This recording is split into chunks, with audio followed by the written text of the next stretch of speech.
What's up, family? Welcome back to Out of the Darkness. I am Q. So, you're not getting the normal happy-go-lucky Q today. I'm a little bit frustrated, and I'm going to tell you why. I'm tired of not getting straight answers from our government, and I have come to the conclusion that I do not believe I can any longer trust Cash Patel, and I do not believe that I can trust Dan Bongino anymore. Now, I know many of you guys are ready to say, Q, I'm done with you. I can't believe you're pushing this narrative, and you're about to completely erase me, and I understand that, and that's fine. But for those of you guys that have stuck around, I'm going to explain my own personal opinion here, and y'all can do what you will.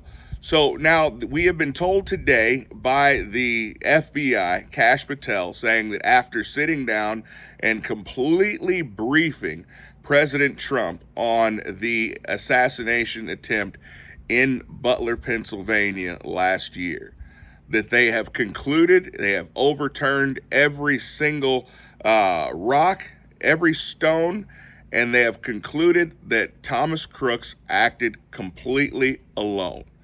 That there was no one else involved. He was completely alone in this.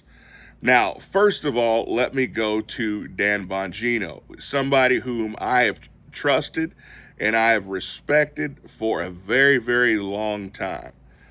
I'm a little bit concerned over the Epstein situation of him coming out looking like he was absolutely terrified and being held against his will, sitting next to Cash Patel, eyes wide open, saying, I've looked at all the paperwork, I've looked at all the videos, and Epstein definitely hung himself.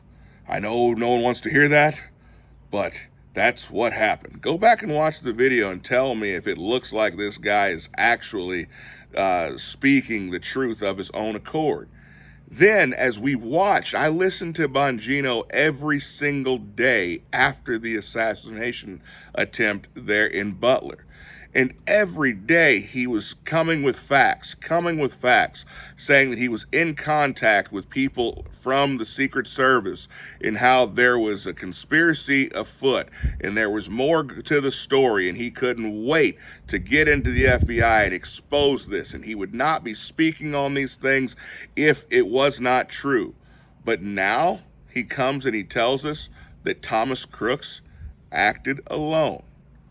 I'm sorry. I'm having a hard time understanding how a young 20-something-year-old man was able to circumvent and outsmart all the powers that be of the Secret Service. It's hard for me to believe that. Plus, and here we go, this is where the yelling comes. I'm trying to understand.